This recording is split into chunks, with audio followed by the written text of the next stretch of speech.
drops of sun and drops of rain. One fine sky, one fine sky. It's always fine with you and I. It's always fine with you and I. Hello, loves. It's me again. And I'm here on this trip that I told you that Husbro and I are on. And the reason being is, again, honesty. And I'm asking you if you'd like to join me in another stream of consciousness, also known as our SOC time. And it just so happens, by an act of God, that there's another SOC here. Not that places can't have hammocks, but I think it's pretty cool. This one's kind of fishnetty, not like the one at home, and colorful. A SOC of Many Colors. Another thing that I was having an issue with Harry girlfriend, Homegirl, also call him Lettuce Head. He has a real nickname, but until you meet him someday, I'm not going to use that nickname because that's the actual name I call him in real life, so only if he appears. But the issue I'm having with this friend of me, this best friend that has taught me a lot about honesty, is one day he said to me, I think over text, that honesty basically is misery. And he didn't use those words, but he said that I spread misery because I am an unhappy person. And that made me think a lot. Is that really true? Do I spread misery because I'm a miserable person and I'm just so unhappy, so I have to spread misery? Where did that come from? And where it came from was that I'm very honest with him as he is with me. And that's why maybe this is one of the most important friendships I've ever had in terms of learning, even though we have a lot in common. We have like nothing in common. And this is one of the greatest coworkers of my life because of that. Iron sharpens iron. Especially if you share the same beliefs, and if you share beliefs that are very close but are far apart. Maybe I say that he is the unstoppable force to my immovable object. So we kind of get along, but we don't. And makes for great art, makes for a great muse. This magnificent wall. But back to the idea, do I really spread misery because I'm miserable? Well, maybe some of that is true. Some of that may be true because what I'm miserable about is that I want friendship. What I'm miserable about is that people don't like to live in the truth. They don't like to live in reality. And then I'm spreading misery to people that don't want to hear the truth. And this friend of me believes that the truth, that there's only lowercase t truth, that we have our truth. Things that millennials say, like that we have our version of the truth. Well, I don't believe in that. I believe in a capital T truth. I believe that there's one truth, and I believe that we're all seeking to find it, and we don't all have the real estate on it. We don't all know it, and I'm not all knowing and all wise. But he also says that we can't know the truth. And I don't believe that. I believe we can. So some of this comes from, if you're familiar with Myers-Briggs, and if you're not, psychology, Jungian psychology, that then Myers-Briggs kind of made clearer, to my understanding, was that there are people that have rationale and there are people that seek true or false. And it may just be simply a matter of that, but it's also a matter of faith. Let's check the video. And so I think, does honesty bring misery? Well, it can if you're not wanting to see reality, if you want to live in, like all of us do, we like to live in delusions. We like to live in our dreams. We like to have escapism. And I don't think that's entirely a bad thing all the time, because if everyone lived under the pressures of life all the time, there would be nothing to dream about, nothing to have visions, nothing to aspire to, no idealism, no perfectionism. But also, if we don't ever live in the fullness of truth and reality in the majority of our time, then we're choosing to live in chaos, and we're choosing to be in a place where we can't have a stable mind and we can't be single-minded, we're double-minded. And so I don't agree with that, and I don't think I'm spreading misery. I am just sad.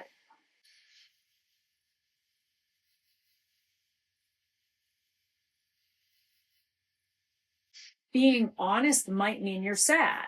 Being honest might mean that you have troubles. And you sit with those emotions and you learn to regulate those emotions, and you don't settle for the chaos of not knowing, which I think is a counterfeit for freedom. And I think that's the one thing that I'm seeing, that what really is freedom, that's important.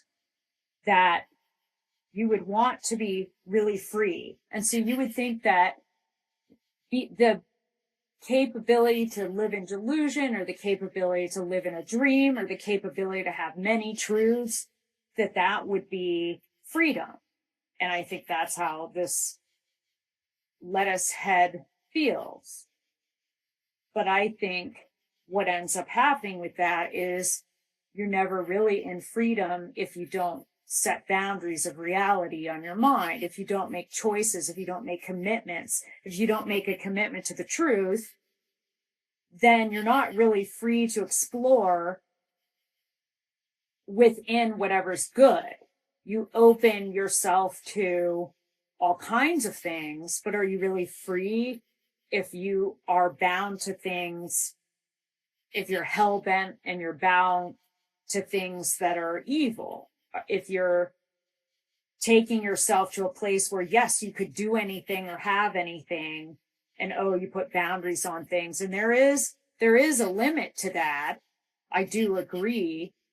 But if you come to the place where you are not free because you choose to live in reality, you choose to live in truth, well, I think that's true freedom, because then you can always be healthy, even if you're sad.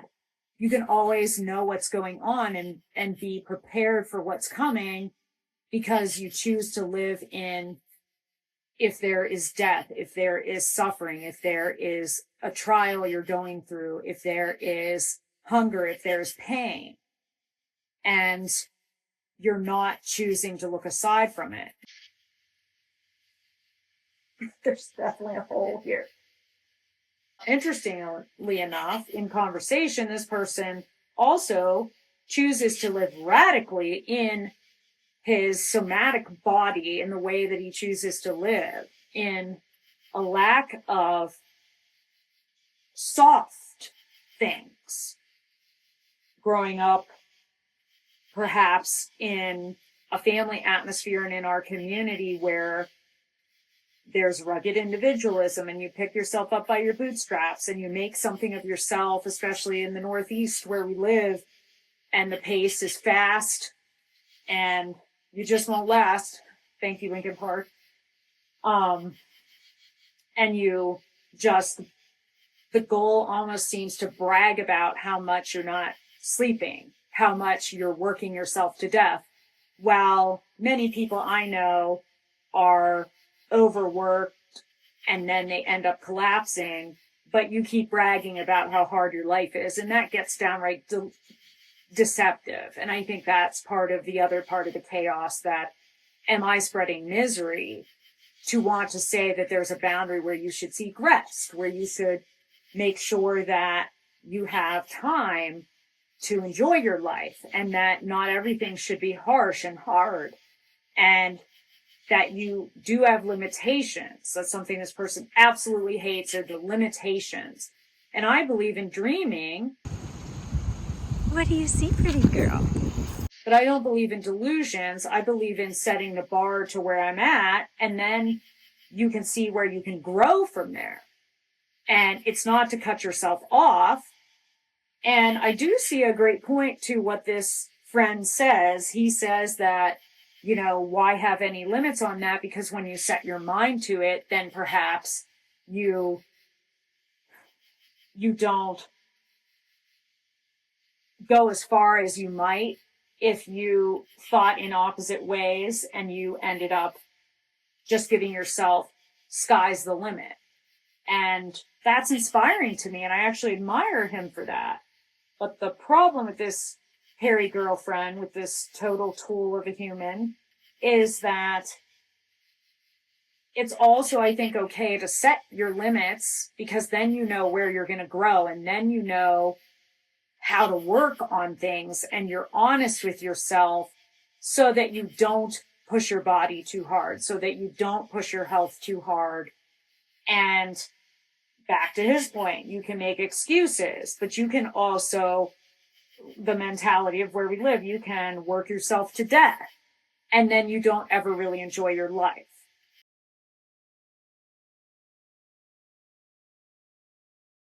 So honesty is not misery. It's freedom to express and feel the full range of emotions as they are. And this other perspective, though it has a lot of benefits, sometimes can end up being delusional and can end up burning you out, and then can never admit the soft things that may be needed for rest and relaxation. And so you're just always chasing your tail, but calling it another name. And I think living in capital T truth for the majority of your time, again, not when you're dreaming and having visions and in a flow state and having faith to see what is possible and not cutting out possibilities.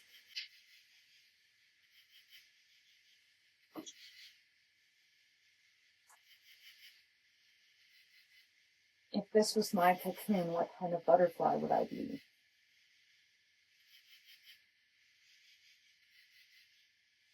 Wow. But I think that that's a part of reality. I think that is another part of reality where, as again, I'm going to quote Jordan Peterson, he says that the place where the myth and reality touch, and that is who he believes God to be. And then he says, who is that? And that's for each of us to decide. But is there truth?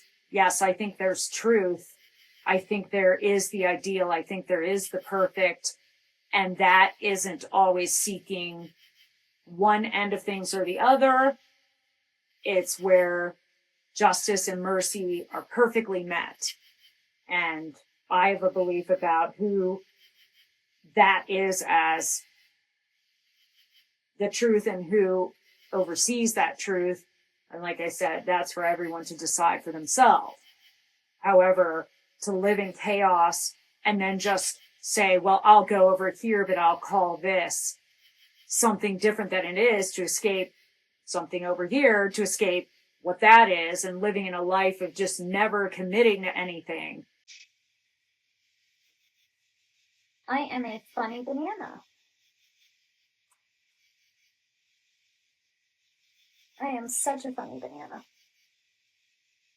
I actually think that that ends up being misery in the end. And so I wonder what you think.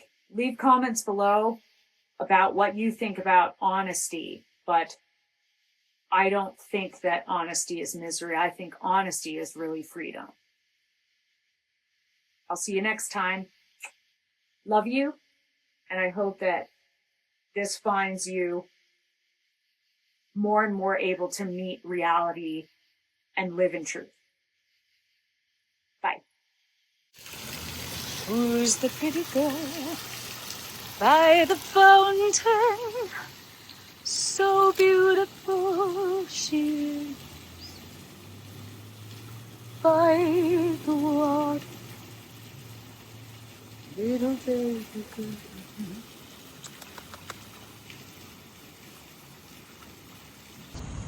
Hello, moon. Look at these fantastic trees. Four trees. Very interesting branches. Guess what? When you're under 4 trees, you have to kiss your mommy. You have to kiss your mommy. Come here. Come here. Come here.